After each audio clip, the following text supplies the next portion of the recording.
Hi everybody and welcome back to the channel. My name's Nicole and today we are here for the start of a reading vlog. The reading vlog that I am doing is the Women's Prize for Fiction long list for 2023. So let's get started.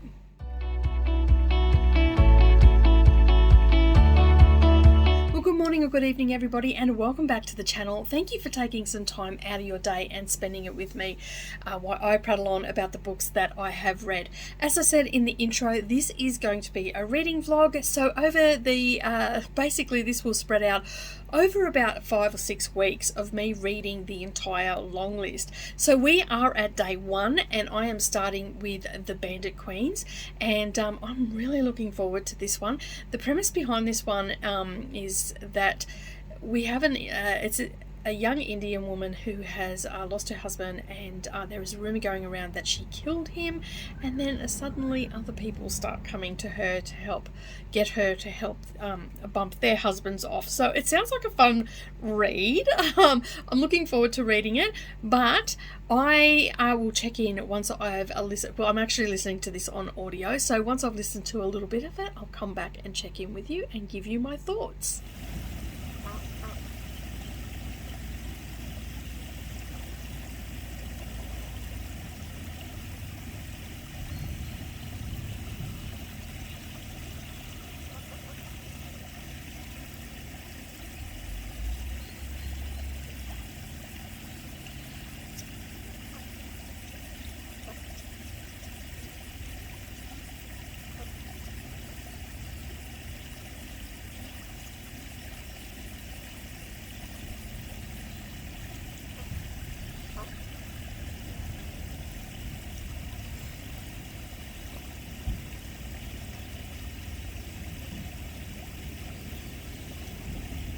Okay, so I'm just checking in, and I am reading the Bandit Queens. I started reading it last night. I got 64 pages in, and then I started listening to it again this morning, and I think I fell asleep because I've missed something. So I'm going back a chapter or two. I remember I was really tired last night and I fell asleep, and I must have heard the voice in my ear because I've tapped off it, because I woke up and my earbud was on the bed and the phone was stopped, so I must have just in my sleep turned it off. So anyway, so far I'm really liking it. There is a lot of, it starts out where what is her name? I am terrible with names. Anyway, the main protagonist, who has the rumour around her that she killed her husband, has another woman ask her about getting rid of her husband, and they're trying to figure out how they're going to do it and all the rest of it. And they're looking for a plastic bag and to smother him and all this sort of stuff. But there is a lot of reference to the meaning of the jewellery and everything that Indian women wear, and so to the nose piercings and all that sort of stuff. So there's a lot of cultural references so far in the book, and I'm really loving it because I do love the Indian culture. And I love learning more and more about it all the time, just through reading books and stuff like that, and my own deep dives and whatnot. But so far so good. As I said, I'm up to page 64, but I think I'm going to go back. That's at the beginning of chapter 8, and I'm not entirely sure how they ended up where they are. So I'm going to go back a chapter, listen to that and catch up. But where I'm at, so the main protagonist a gentleman has come into it, and he is a widower. So he lost his wife around the same time as she lost her husband, and they've gone off to another town to do business and whatnot. And it's just, there's a lot of the males that are around don't take the females seriously, and there's a loan microfinancing happening as well. There's a group of women in the beginning of it, and they're talking about a loan that they're getting, but it's microfinancing their small businesses. So I don't know if most people have probably heard of it, but in a lot of third world countries they have these schemes where women can get mini loans to start up home businesses or businesses that can help support their family and stuff like that. So that's how it sort of starts out. and then it just goes on there from there. So as I said, I'm only up to page 64. Not a great deal of stuff has happened yet, but there is a lot of setting up the references to the jewelry, the micro financing. I think it's called micro businesses or microfinances. A lot of, like, sometimes when I'm reading a book, the names, I should start taking notes. The names just start eluding me because I'm getting into the story and whatnot, and that's where I'm at right now. And so where I started up this morning and I'm like, how did they get here? And that's what made me think that I forgot, like I've not read the last chapter, or I've fallen asleep halfway through it. So I'm going to go back and read that. But where they are right now, she is talking to a guy. Well, a guy is being a little bit indifferent to her and not taking her business seriously and all the rest of it. But the guy that she's with respects her, and at this point in the story, he respects her and thinks that her business is a good thing, and he's trying to talk her up and all that sort of stuff. But he's selling some sort of drink, and they're putting ethanol in it and feeding it to dogs to see if it's going to kill the humans. And she doesn't like that, so she's let the dogs go. So they've just left and taken off because this guy is now irate because they've let the dogs go. And they're street dogs that they've got, like they've already been sick and whatnot, but she just found it to be really cruel. So I'm going to go back and read chapter 7 because I think I missed something. But other than that, I like the pacing of the book. As I said, I'm listening to this on audio. I actually got the audio with the Kindle. And so I'm really enjoying the audio. The narrator is really good. The pacing seems okay. Now, in saying that, I am listening to this at 1.65 speed because I listen to my audiobooks at a faster pace. But even at that, sometimes when it's at a fast pace, you can tell when the pacing's not great. But the pacing in this is really good. I'm really enjoying it. I can sort of see why it's been picked for the long list. But then, you know, as I said, I don't follow all new releases or anything like that. So this is all just new to me, reading these books. So they're all brand new and just jumped onto my radar. And like I went and watched a couple of people that done that, like were doing reaction and stuff like that. And there's some books here that most of those people who are very well read and do read a lot of books during the year didn't even know about these books. Like, yeah, hadn't heard of them and whatnot. So it's a great list. If a lot of, booktubers and stuff haven't heard of them, it's going to be a great list. Anyway, I better stop rambling and get on with reading my book. And I will see you at the next update. And that'll be when I'm finished the book.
All right, well, good morning, everybody. This is the next bit about the Bandit Queens. Oh my god, it's such a great book. I could not put it down. Now, in my last snippet, I said I fell asleep while I was listening to the book. Please do not take that as an indication that the story was boring. I was just extremely tired that day, and basically I needed to sleep, and I probably shouldn't have started listening to the book. So I ended up going back 3 chapters and rereading those because I just felt like that and I know that I read them because I had taken some notes in them on my Kindle and all the rest of it. Now I've come out to my computer because my Kindle has gone flat and I didn't charge it last night, so I couldn't access my notes. So I've just come on to access my notes from my Kindle. It's just I just loved how this book was written. I really gelled with the story because, as I said, I do like reading books about Indian culture and all that sort of stuff when they've got cultural references in them. So we learn about what the jewellery was in this particular one. We also learned how women feel downtrodden and the horrific things that happen, and how women are essentially considered a burden, and that's why, like, the dowries and all that sort of stuff, like, it explains all, not in great depth, like, it's not hammering it home, but it's just touched on. And then there's some really great one-liners and throwaway comments and dark humour. Like, it just had it all, and I can see why this has ended up on the long list. It is a really good read. Okay, so as I said, it has all those cultural references and all that sort of stuff. So what is the story about? The story is about Geeta, and there is a rumour going around that she killed her husband. Her husband disappeared 5 years ago, and she's never corrected that rumour. And subsequently, we have other characters from the book coming to her to bump off their husbands. And so Farah is the first one, and Samir, her husband, is quite aggressive, and he's violent, and he beats her quite regularly. And so it just sort of starts out, and it seems like it's going to be really haphazard and how it's all going to go. And because Geeta hasn't killed anybody, she's sort of winging it, like, on what to do and stuff like that. Subsequently, some of the husbands do die, and just how the women come together. So they're already interconnected because they're in a small village, and they're also interconnected because of the microloans that they get. And Geeta and Salini, I think is how you pronounce her name, were best friends when they were kids, but they had a falling out when Geeta got married, and they had a falling out and they went their separate ways. So basically, Salini comes back into it, Farah's in it, and then we've got Priti and we've got Pyra, who are also in it. And these are the main 4 women that are in it. And then we've also got talk about the different caste. Now, they have low caste and high caste, and low caste can't eat with high caste, or they can't wear shoes when they're in the presence of so there's a lot of hierarchy that they talk about in the Indian culture as well. And Geeta sees this as all, like, not slowly but surely, but she sort of sees it as, she knows it's wrong, and she sees it as wrong, and she's been on her own for 5 years, and now all of a sudden, and she's been somewhat of a hermit for 5 years, and now all of a sudden all these people are around her. And so this whole thing, everybody thinks that she's murdered her husband, which she hasn't, and now she's been roped into bumping off these other husbands and all the rest of it. And the dark humour, while talking about the horrificness of, that's not even a word. Is it a word? I don't know. Anyway, it's first thing in the morning, 6:30 in the morning. I'm not that coherent. The subject matter that is touched in this is, like, people being raped, women being raped, how they're downtrodden, how they've got abusive husbands. So it touches on all those really dark topics, and poverty, and, like, the constant battle it is to get out of it, and all that sort of stuff. And also some of the, sneakiness of some of the women, and, like, how they're using Geeta, I feel, was, like, quite prevalent as well. But it's also about hope and rising above it and, trying to get on with things and all that sort of stuff. And it was just so many. It is actually really well done. Like, sometimes you can read a book that has dark content in it, such as, rape, domestic violence, abuse of women, children, all that sort of stuff. And then an author will try to interject humor into it, and it doesn't always come off. In this one, it really did come off. I had some, I was like shocked in some aspects, and then other moments I was having laugh out loud moments. And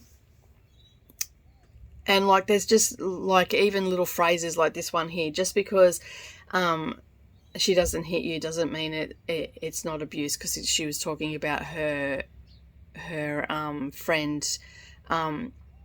So her husband, it was like a flashback. Ramesh was talking to Geeta about her best friend and saying that she doesn't like him and all that sort of stuff, and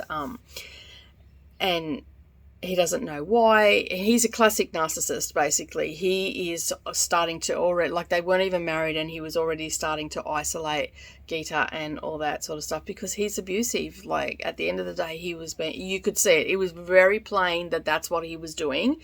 But he says to her, just because she doesn't hit you doesn't mean it's not abuse. You can abuse someone with things that you say or don't say. And yeah.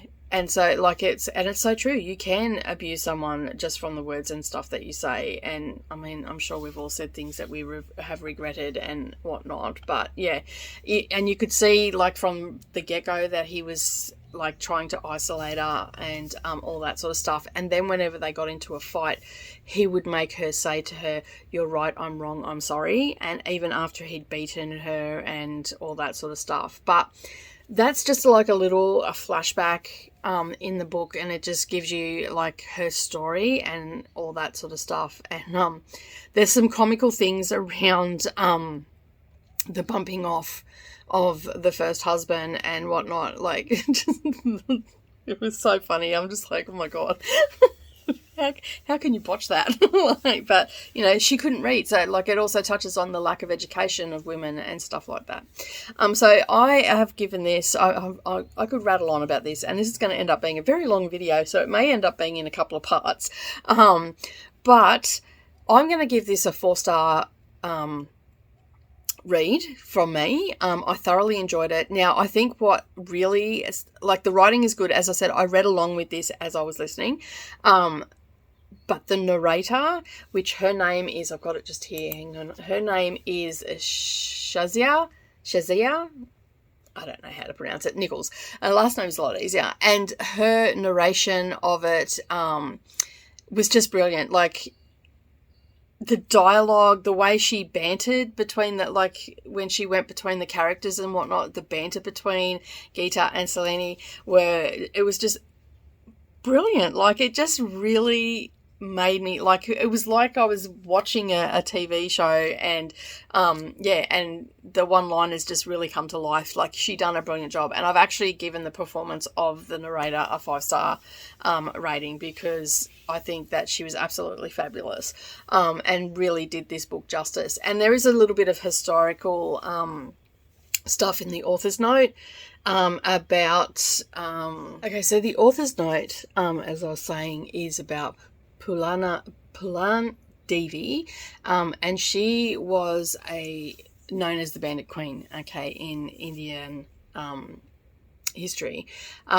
She committed some quite horrific crimes after starting out dirt poor, and she was basically, she was not treated well, and it goes into detail and all that sort of stuff. So she ended up serving an 11 because she killed some people, and I believe she killed some people and some men, and also did a lot of other things as well.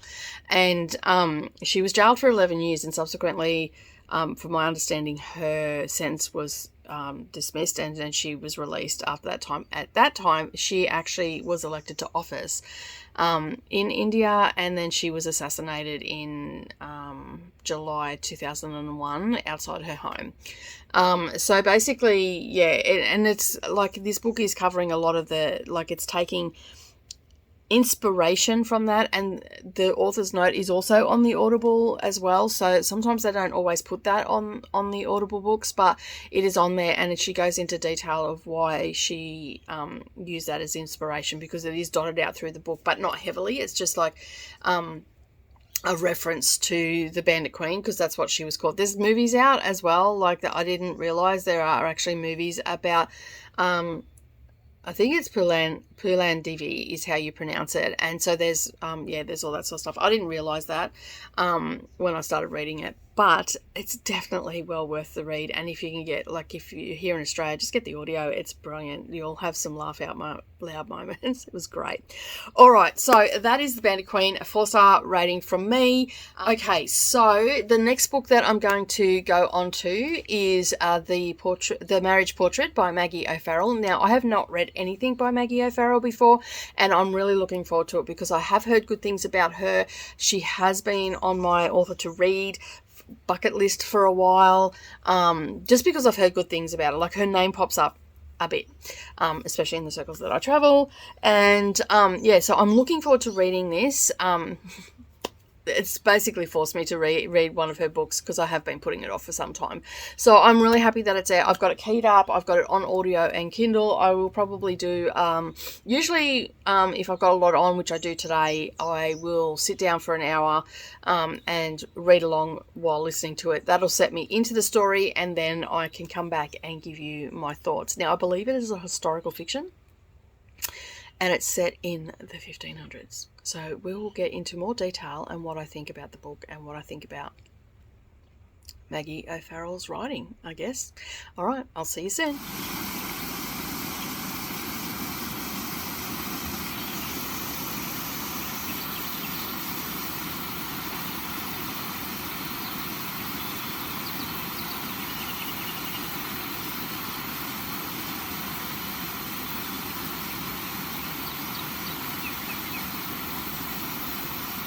Alright, so I've read about an hour of the book. I'm not going to go into great detail at the moment. It's really, well, not even an hour. It's about 40 minutes I've gone into the book. Just enough time to drink my coffee and fall into the story, and now I can get on with the rest of my day. Now, basically, it opens up at a historical note. So it was a historical fiction, like I said. In 1560, 15-year-old Lorenza Di Cosimo de Mercy left Florence to begin her married life with Alfonso, the Duke of Ferrara. Less than a year later, she will be dead. The official cause of her death was given as putrid fever, but it is rumoured that she was murdered by her husband. So that sets it up. So basically, then it just goes back to her conception and how she was a very unstable young girl and all that sort of stuff. So we're back when she was younger and leading up. So she was only, I think she married him at 15, and then at 16 she was dead. So, she married at 16 and 17 she was dead. Anyway, so that is the premise of the story. So at the moment, not a great deal has happened. We've just got a bit of a backstory about her, starting with her conception and the folklore behind conception back then, that whatever a woman was thinking that would be at the time of conception, that would be the personality of the child, their nature and all the rest of it. And at that particular time, her mother was obsessing over some land, and her thoughts were very erratic, and subsequently Lorenza is very as a child, she's very erratic. She cries all the time. So they removed her from the rest of the family and sent her downstairs to the kitchen area where the servants and the maids were and all that sort of stuff. And her wet nurse would look after her. But then when there was a near accident of boiling water going on her, they took her back upstairs again, and she felt out of place, and she would always cry and all this sort of stuff. So they're setting her up from that whole wives' tale about the conception and all that sort of stuff. So it's very interesting to read that, but not a lot has happened so far. It is just like, we're just heading back. I know that we're setting up and everything, so once I've got a little bit further in the book, I might end up coming in a couple of times, because this is quite a lengthy book as well. I think there's nearly 500 pages in this book. I'm not 100% sure. Let me have a look. My Kindle is now charged, so let me just bring it up. Come on, bring up the information for me. Gosh. Yeah, there's 438 pages in this book. So, yeah, it's not a big book by any means when you consider that I'm reading like Wheel of Time and Robin Hobb and Middlemarch. Like, it's half of that size. So I should finish it by tomorrow. I am just purely listening as I've sat down. I'm into the story now, and I'm really invested in the story because I want to see where it goes. I want to find out how and why. Now, I am terrible at pronunciations, especially around Italy, France, and all those places. I'm terrible at pronunciation, so I'm probably going to butcher every name in this, so just be prepared for that. And please don't unsubscribe because I butcher names. I'm straight up and transparent. I suck at pronunciations, so bear with me. If I can't pronounce it at all, I'll put it along the bottom of the screen. Because, like, we're in Florence in the 1500s, so, okay. Obviously, I'm going to trip up on some of them, so bear with me. Don't unsubscribe for that. All right, I'm going to get on with my day and keep listening to this. So far, the audiobook, I will say the audiobook coming off the Bandit Queens and that narrator, this seems a little bit drab, but that's only because I've just come off, the Bandit Queens and a really excellent narrator. There's nothing wrong with this narrator, and I'll just have a look who the narrator is. It is Guinevere Gaunt is the narrator of this one, and the audiobook goes for 13 hours, and she is quite a slow reader, so I have moved my speed from 165 to 185, and that's comfortable. I could probably go to 2 times speed, but I think that might be just a little bit too fast because every now and again she picks up the pace. She is fairly consistent, and I don't believe I've listened to her before, but her voice is nice to listen to. So yeah, I'm not having too much of an issue with it at all. But yeah, it's taking a little bit to get used to because I've just come off the back of the other one. But anyway, I'm going to get on with my day, and I will check in once I've read a little bit more. I'll probably do 3 check-ins for this one because, as I said, it's a bit of a bigger book.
Okay, so I said I was going to do 3 check-ins. I didn't. So I ended up just having the headphones in yesterday, and I was doing housework and paperwork and all that sort of stuff, and I got interrupted a lot, and I just completely forgot to check in. Now, as I was saying, the audiobook is great, the narrator is good. After getting a little bit further on in the book, I felt a little bit more comfortable with her. I was starting to let go of the first narrator that I listened to for the Bandit Queen, so it's all good. Now, I will say that this is the first time, and I think I mentioned this at the beginning of reading this in the intro for this book, that this is the first time that I've read Maggie O'Farrell. I'm not sure that I like her as an author. I know that's probably going to be a very unpopular opinion, but I'm not casting judgment just yet. Okay. I'm not casting judgment just yet. I have another book of hers. I think it's called, what's it called? I think it was on a couple of years ago. Hamlet, I think it is. Hamlet, hang on, let me just I'll just bring her up and bring her books up. I was doing a bit of shopping before I got on here. I'm on Booktube here at the moment. Yeah, Hamlet. So I've heard good things about that book. I've heard lots of people talk about it. Lots of people say that it's a really good book. They thoroughly enjoyed it. It's really stuck with them. And I believe that one is revolving around... that was the winner for the Women's Prize for Fiction in 2020. And I didn't do any of the Women's Prize in 2020 because of, like, I had homeschooling kids and all that. I hardly read anything in 2020. So, for obvious reasons, we all know why. So I'm not writing her off. This one, I'm not sure this was where I should have started, but if I had started with some of her other ones, would I have still been disappointed with this one? I think maybe, because this story was very... While the premise behind it was intriguing, I got to page... It was just after her marriage, and they had been, like, on their honeymoon, I guess. They just got married and whatnot, so... Okay, so with that being said, that I'm not sure whether I should have started with this book or not.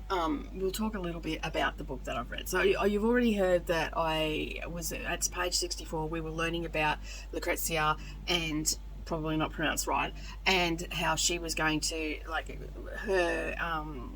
they were setting up her personality and all that sort of stuff, and she's a little bit feisty and whatnot. But she is the third daughter of the... I think it's Cosimo de Medici is how you pronounce his name, and he was a duke as well, or baron or something. They weren't really the main focus. They were only in it for the beginning of the book. They were only mentioned slightly in the second half of the book. But yes, we're set at the 1500s in Florence, and her older sister was supposed to marry Alfonso, and basically... he needs an heir. Like anything back then, he's a duke, he has no children, he has no bastard children either, and he needs an heir. So basically that marriage obviously didn't go ahead with her elder sister, so she was, second best, and so she was put forward. At the time, her maid, Sophia, basically said that she was 13 when this happened, and basically to stop her from being married off, they said that she hadn't had her monthly bleed yet, and they managed to fob that off for quite some time. And so by the time she was 15, then she was married to him. So then the story sort of goes from there. Look, at the end of the day, this story, while the premise behind it is really good, I got to, I think, just after their marriage and they were on their honeymoon, and I pretty much predicted what was going to happen. It was predictable. And I don't like my books to be predictable. I don't want to be halfway through a 400-page book and have it... No, like I basically knew how it was going to play out. Like I knew that something was going to happen, and I'm probably giving it away for those that love Maggie O'Farrell. I'm really sorry, but maybe I shouldn't have started with this book. Now, in saying that, I have still given it a 3-star read, so it is still a good read, and someone else will probably really love it. For me, I don't think it was the story for me. And now anybody that knows me knows that I love historical fiction. And so it's definitely set around the Italian Renaissance era, and, there's a lot of political things happening, and it doesn't go into great depth of that. I think that Alfonso's character, that he's a duke, his father had died, and his mother was giving him grief in court, and basically that he has to produce an heir, or otherwise he's going to lose his place as a duke. Okay, and so she's a baroness, and a duchess, sorry, and so basically he keeps her sort of hidden away, and they get to know each other, and he seems very infatuated with her, loves the fact that she's got really long hair, and all this sort of stuff, and there's the whole painting of the portrait and whatnot, is all through, getting painted, and she's quite an artist as well, the main protagonist, and so basically, yeah, I just found it, it wasn't a compelling story, and I thought that I guess it was okay writing. I do have it, I got on Kindle with audio, which is ridiculous because I end up paying more for my books that way, but it's just good if I'm busy and I'm doing a challenge like this. And I like to sometimes, if I'm struggling with a story and I'm feeling that it's ho-hum, sometimes sitting down and reading along with it, or just reading the book, can make the difference. It didn't in this case, and I would say I probably read half of the book with audio and reading along with it, a bit at the beginning, a bit at the end, and then the middle was all audio. I forget what her name is, and I said it just previously. The lady that read it like, she's a good narrator, she done a good job, but she wasn't an exceptional narrator. So I felt it was just like a little bit, it was just ho-hum. I don't know what else to say, but for me it was ho-hum. For someone else who loves Maggie O'Farrell, you're probably going to love it. I'm not writing her off yet. As I said, I'm not writing her off yet. I am going to read Hamnet, because that was the winner of the 2020 Women's Prize for Fiction, and as I said, I didn't have a great reading year that year. I didn't do anything. Homeschooling and trying to keep my kids level and not freak out about what was happening in the world and all that sort of stuff. But yeah, I just found it to be very predictable. I know that this is not a great review for it, but that's what I didn't like about it. Now, what is to like about the book? The story is a good paced story. The narrate, like if you were just reading it, it's well paced. There is a little bit, like you've got a bit of going backwards and forwards from the present time to the past and learning about her, and it's about the decade up from that. There's some beautiful writing in this book, and like some of the paragraphs that I listened to, if I had been reading it, I would have definitely said this is really, atmospheric. It pulled me in that section. Then we'd go to another part, and it'd lose me again. So, but there were some very atmospheric moments in the book. It was written well. I wouldn't say it was exceptional, and I thought part of the criteria for the Women's Prize for Fiction, it had to be exceptional writing. I don't know if I would call it exceptional writing. I found it to be very similar to Pippa Gregory, I think her name is. She wrote the Red Queen, White Queen. Queen. Let me just go and get them. I'll show you. Okay, so as I was saying, Philippa Gregory, she wrote these books here. So it is The Kingmaker's Daughter, The White Queen, Lady of the Rivers, and The Red Queen. And I think there's another book that goes with it. Now, it really reminded me of this because those books are very much centered around political. I think they might even be the same time period, maybe the 1600s. I don't know. 1465. So that's The Kingmaker's Daughter. So it's around the same era. So you've got that, and that's what it sort of reminded. Every time I was listening to it, something would be said, and that's how I sort of felt. This wasn't so much Cloak and Dagger, but it was still had that political element to it. But essentially, it was telling the story of Lucrezia and Alfonso is his name, is it? So for me, like there was, as I said, there were some good qualities about the book and whatnot, but I'm not going to cast judgment on Maggie O'Farrell if she is a author for me or not. Now, it's surprising because it is historical fiction, and I usually do like historical fiction. Now, there is an author's note on the audio where she talks about where she got her inspiration from, and it's actually read by Maggie O'Farrell. And so throughout the book, as we discussed, it is historical fiction, and it is centered around this, the Duke of Ferrara.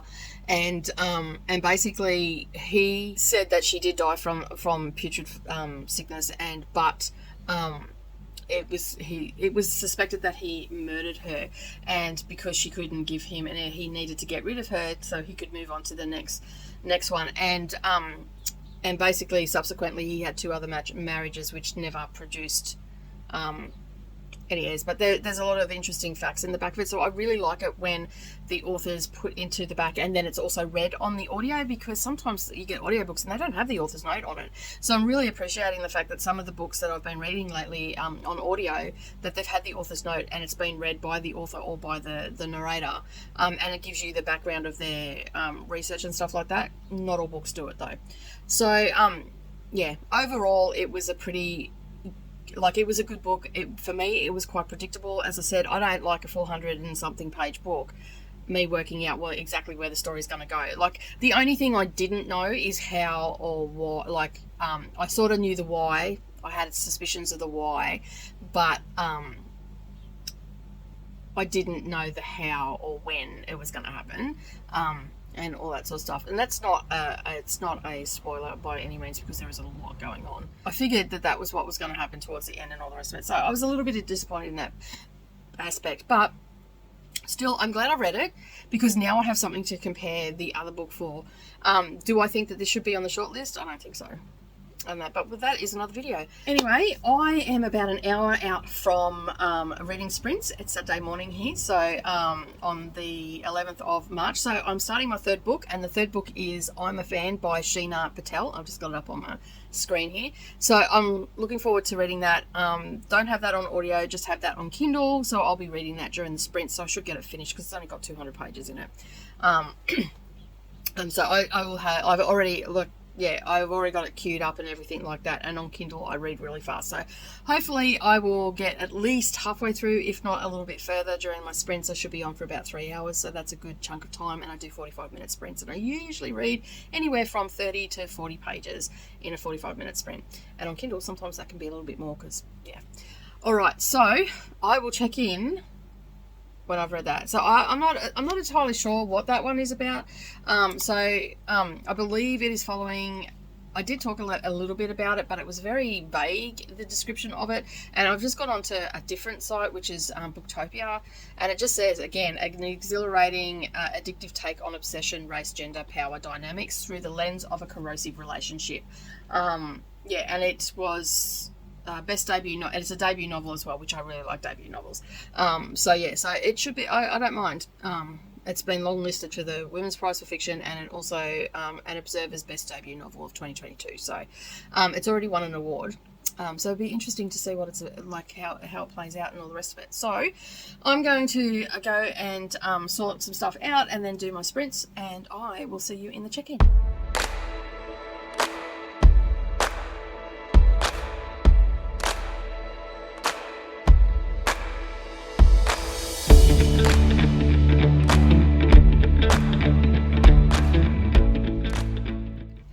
Okay, so I'm just about nearly to the end of my reading sprints, and I finished I'm a Fan. It was a super easy read. It is, I think they call it vignette when it's set up like you've just got like a chapter on some pages, then you might have a couple of a paragraph as a chapter, and they've got headings for them, and I think that's what it's called. I'm never up to date with what things are called, and then I forget, and old age and all. But anyway, I have been reading it on my sprints today, and as I said, it's super easy to read. It is everything that it said on the synopsis of it about being, about race, gender, obsession, and all that sort of stuff. You don't actually know who the narrator is. No one is ever named in the book. So she refers to the woman that she obsesses about on Instagram and the man that she wants to be with. Now, the man that she wants to be with is just a douche. He is just full of himself, and she's obsessed with him, and it's a very toxic relationship. And by the time I got to the end of the book, this has been going on for 3 years. It's really hard to talk about this book without giving away spoilers, so I'm just going to be very vague, just like the synopsis. But it is about obsession, it is about race, it is about gender, it is about corrosive and toxic relationships, and the way it is written is just amazing. It's just short, sharp paragraphs, short, sharp chapters, to the point, what she's trying to get across to you. And I think Sheena Patel done an amazing job on this book. I have highlighted so many things on this that relate to race, to that relate to the distraction of our phones. I've just brought up my notes now from Kindle, and so it starts off where they're basically they're playing around in the park, and he's withholding sex from her, and then soon enough he's distracted by his phone, and she watched from the background. She watches him. He goes to his WhatsApp, his Instagram, to his email, back to his Instagram, the news, and he's absorbed into his phone. He's cheating on his wife. He's a married man.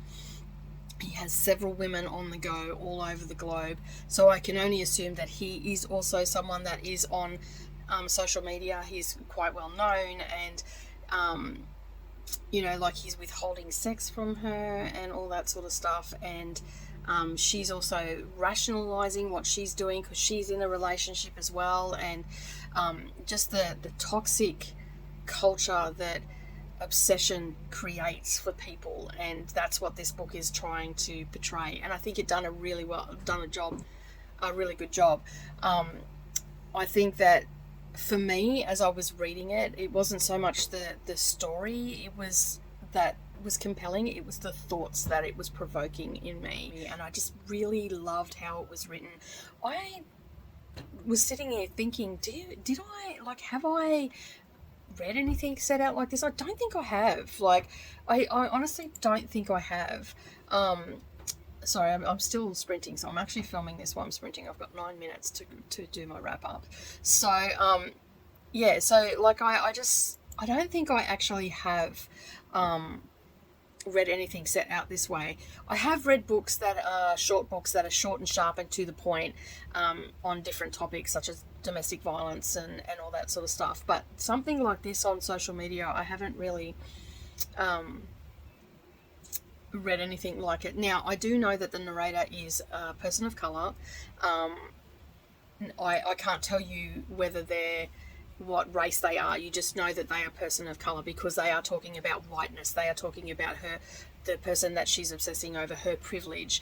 I believe that the person that she wants to be with is also white, because there is a paragraph in here where she says that I think he wants to be with me because the colour of my skin will elevate him. Like, there was all of that sort of stuff in there as well, and just the whole of white privilege. Basically, these white women, there was one part in it, and this is a little bit of a spoiler, where there was a large YouTuber interviewing the Instagram influencer, and both of them were white, and neither one of them were listening to each other, and it was almost like the YouTuber was automated of being like on autopilot, just reading out the questions, and the narrator put in a question going, "You're not even listening to one another."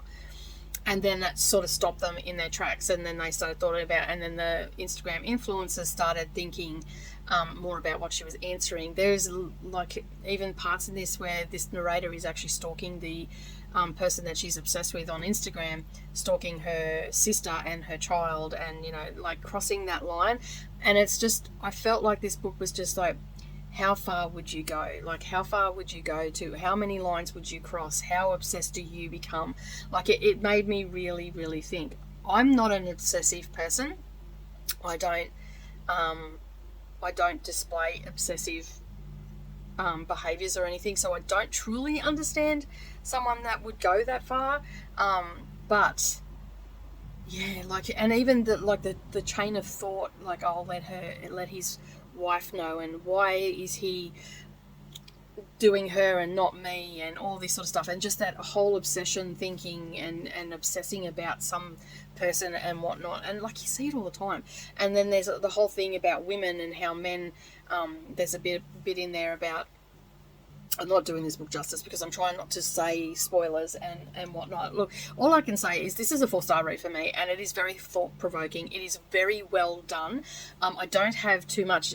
The only negative I have about it is that it sort of is going to cut off a lot of people from reading this that don't like the C word, don't like the F word in their books and all that sort of stuff, because there is a lot of swearing in it. There is some graphic detail about blowjobs and stuff. Yeah. Now, the only thing that I will say, the negative side of it is I felt like it ended very abruptly for me. It was like that I was getting right in that last chapter, was like I was right into the story. Even though I was being right into the story the whole way along, I felt like I was getting pulled further and further in, and then it sort of just ended abruptly. But that was just my opinion, because I was so engrossed in it. And whatnot, and I've read this pretty quick today, so that's all I'm like. Yeah, so 4-star reading for me. That's all I'm really going to say about it. If you have this on your radar and you think that you would like something like that, just be aware there is swearing in it, there is some detail of sex in it, and there is content about race, gender, all that sort of stuff. So I think that you will enjoy it. I thoroughly enjoyed it.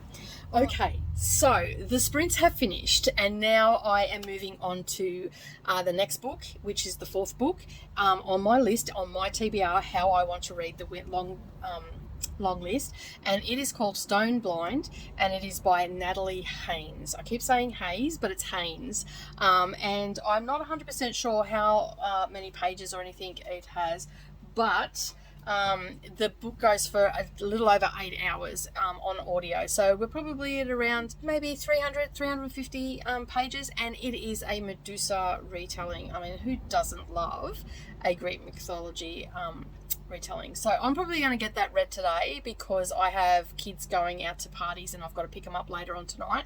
So what I figured I will do is I will go and have some lunch because I'm finished my sprints now. We were on for 5 hours, and I'm going to go and have some lunch, and then I'm going to go and have a nap because I've only had 3 hours of sleep myself, 3.5 hours, and then I'm going to fire up the audiobook, and I'm probably going to read along with it as well because I've got it on Kindle. I do like, I like it even better when you go to buy a book and the Kindle's like $10 or $15 or whatever, and then it's only $3 for the audio. I do like it when it's like that, but this one wasn't. This one cost me a little bit more, but it is about the same price as what it would have cost me to get the physical book anyway, so neither here nor there. So anyway, I am going to start that, and I will check in. I don't know how many times I'm going to check in. It'll just depend on the story, but I'm actually really looking forward to it. All right, I'll see you soon. Pulled pork. It's been cooking for about 12 hours. Oh, look at that. That looks so delicious. So I just made myself some lunch. Pulled pork and brown rice with some shallots and capsicum. Very tasty. Bit of salt and pepper. Good to go. Hey everybody, and welcome back. It is Sunday morning. It's the 12th of March, and I have just finished Stone Blind, Medusa Story by Natalie Haynes. Now, let me just start off by saying this is the first time I've read anything by Natalie Haynes, and I've just looked, and she's got Children of A Thousand Ships and Children of Okasa, I think it is pronounced, and Pandora's Jar, and I think that's all I can see there. That was just on the page where I've just got Medusa's story up. Now, I didn't have this on Kindle.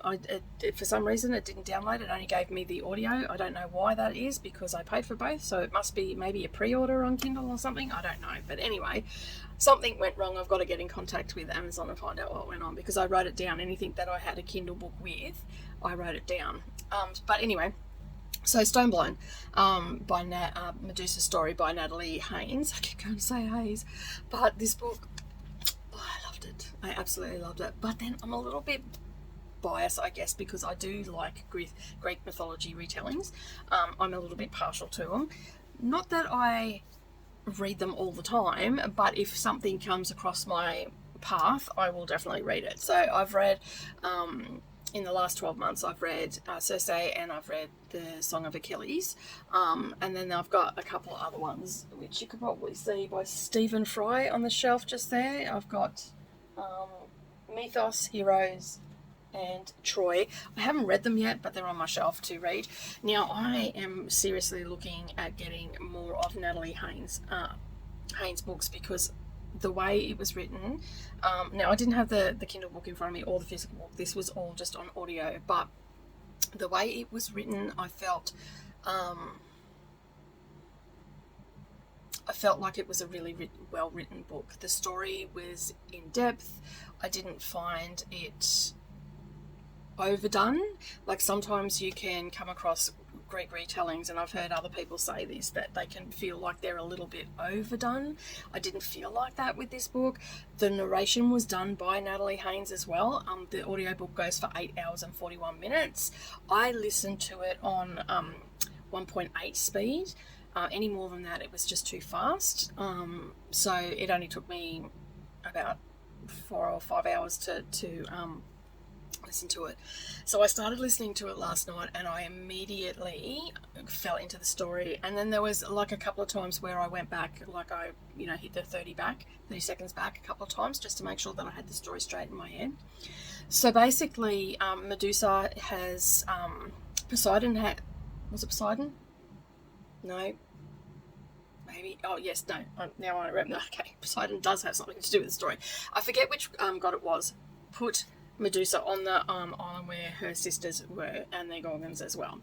And so basically when she arrives there, she's a baby. Now, she's not immortal. She is a mortal child, but she has wings like her sisters. So they start to care. They weren't sure how to look after her because they're gods themselves, they're immortal, they didn't know what to do. So they've got this screaming baby and she's making this god-awful noise and all that sort of stuff, which I found quite comical because, I mean, as a mother with a young baby, sometimes you look at this baby that's screaming and you've done everything that you can possibly do and it's still screaming. I just had that image in my head that came to mind. So it was really well done with that aspect. And then so Medusa went through many changes. So she was a crying baby, then she was a crawling baby, then she was a walking toddler, a walking and talking toddler. And so she was going through all these changes, and then as she got older, she grew closer to her sisters. They were very much a family unit. They looked after each other really well. Her sisters were overly protective of her because she was so susceptible to being hurt or anything like that, because she was mortal. She wasn't immortal like them. So in comes Poseidon, the douchebag that he is, and I'm pretty sure it was Poseidon, because as I said, there is a lot of characters that come into it, so I've just got some notes up here. So Poseidon assaults Medusa in Athene's temple, and the goddess is enraged. So Athene is enraged, and so she basically is really peeved that this happened in her temple and in her sacred space and all that sort of stuff. So Athene takes revenge on Medusa and punishes her for Poseidon's actions. So there's the whole thing there that she was assaulted and everything, but then she was punished for the actions of the gods. And so basically then Athene transforms her into a monster, essentially. And so she isolates herself in the cave and doesn't come out. She has wraps, so her hair was ripped out by Athene's and replaced with snakes, and she basically done something to her eyes, and you sort of, like, because you know the story of Medusa, you know what she can do, but it sort of gives you the backstory of, like, a backstory of what happened and all that sort of stuff. So she isolated herself in the cave, and she had blindfold on, so because her eyes were really sore and were taking a long time to heal, so her sisters basically put the covers over her eyes and whatnot. So as she is starting to heal, her head wasn't hurting as much because she's got these snakes on there, and then she still got the covers on, and then she started to feel better, and that she took the covers off and went out, and she got this uneasy feeling that she needed to cover her eyes up again. And it was basically the snakes were telling her that she needed to cover her eyes because she wasn't aware of what she could do until little Scorpion went across, and she looked at it, and basically it obviously looked at her and it turned to stone. So basically she can turn any living creature into stone, basically. And so she was very worried that she was going to turn her sisters to stone and all that sort of stuff. So she kept her eyes covered, and soon she learnt to navigate her way, and the snakes were helping her navigate and stuff like that. So then in the meantime, Zeus's son, demigod son, what's his name? Perseus. He is gone on a quest to get the head of a Gorgon because his mother is going to marry some douchebag and she doesn't want to marry him. So he's trying to save her. So he's being helped by other gods. So he's being helped by two other gods. Hermes is one, I think.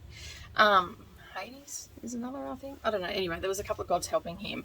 So he had all these weapons from the gods and concealments and all that sort of stuff. So he was making his way to find the head of the Gorgon. And so that's following that story and the things that he went on. Then he basically he's heading towards Medusa. So I'll just leave it there. That is just pretty much the beginning of the book. Okay.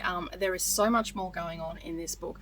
I really love the fact that the snakes, there's a chapter in there that you get the perspective of the snakes and what was going on and what they're seeing and all that sort of stuff. Now, I love the fact that Natalie Haynes actually narrated this book, because I think when an author narrates their own book, they're putting their passion, their feels, what they were trying to portray. They know exactly how that book should sound and all that sort of stuff. So I really found that absolutely amazing. I definitely want to, regardless of whether it makes the shortlist or not, I definitely want to have more of Natalie Haynes stuff on my shelf. I've never read anything of hers before. This is the first time, so I definitely want to have her books on my shelf. So I'm going to obviously over time get those and read them, and I'll talk a little bit more about them. There's all the usual suspects and stuff like that, and there's a little bit of sprinkling of backstory between the Titans and the Olympians, because the two different gods. So you had the Titans first, and then you had the Mount Olympus, which was Zeus and all those. So basically, it gives you a bit of that, and yeah, there's a lot of infighting and stuff she's put into the book as well, which gave a little bit more of a modern feel to it, I guess, because it had, they were gossiping among themselves. There was infighting amongst themselves, and it also depicted the weakness of men because, Perseus, he's the son of Zeus, but he's a demigod, so he's half human and he can still die. Basically, he's not immortal, and that's how he was sort of portrayed in the book. Now, I have not really given much thought to whether it was, keeping to the main Medusa story or anything like that, because it's been a long time since, I know the basics of Medusa. I know that she was wronged and then she turned everybody to stone. She's depicted all different ways in different movies and stuff like that. There's different things and different aspects in this book. I sort of I'm not going to go into the details of it. I'm just taking the face value of this audiobook, and I absolutely loved it. Now, I'm not going to say it's a 5-star read. It's definitely up there, and I'm going to give it 4 stars. Okay, so I was a little bit interrupted as I was finishing that off, and I just wanted to say that I absolutely loved how this book ended, and how it was all. It wasn't it was just great. It really. The way that Natalie ended the book was absolutely fabulous. I just felt so satisfied with that ending, and it just made me appreciate the story even more. So if you like Greek mythology and you like retellings, I think that this one, Natalie Haynes, has actually done this one justice, and I think that you will thoroughly enjoy it. As I said, I've given it a 4-star rating. I don't think I don't think it's a 5-star read, but I may end up rereading it when I actually get the physical book, because it's definitely going to go on my shelf. And I've just spoken to Savannah just before, and she said, yeah, she'd like it to be on the shelf because we sort of converse with one another to work out what's going on the shelf. So she's got Circe by Madeline Miller and the Song of Achilles. I got it fairly cheap, so I got it from a Song of Achilles from a bookshop, the book fest here. It was like $2. It's just started pouring with rain here, so sorry about that. But anyway, so I said to her, look, I've got those ones there. She goes, well, are you going to do a reread of it? I said, yes, I am. She goes, well, why don't you just grab it then, and I won't worry about it. So, because we just take stuff off each other's shelves and we return them and whatnot, and she's going to inherit all of my books. So she has a say of what I haul and what I unhaul. But anyway, I digress. Natalie Haynes' books are definitely going on my bookshelf. I absolutely loved how she wrapped this one up, and I'm looking forward to reading her other books and looking forward for more stuff from her in the future.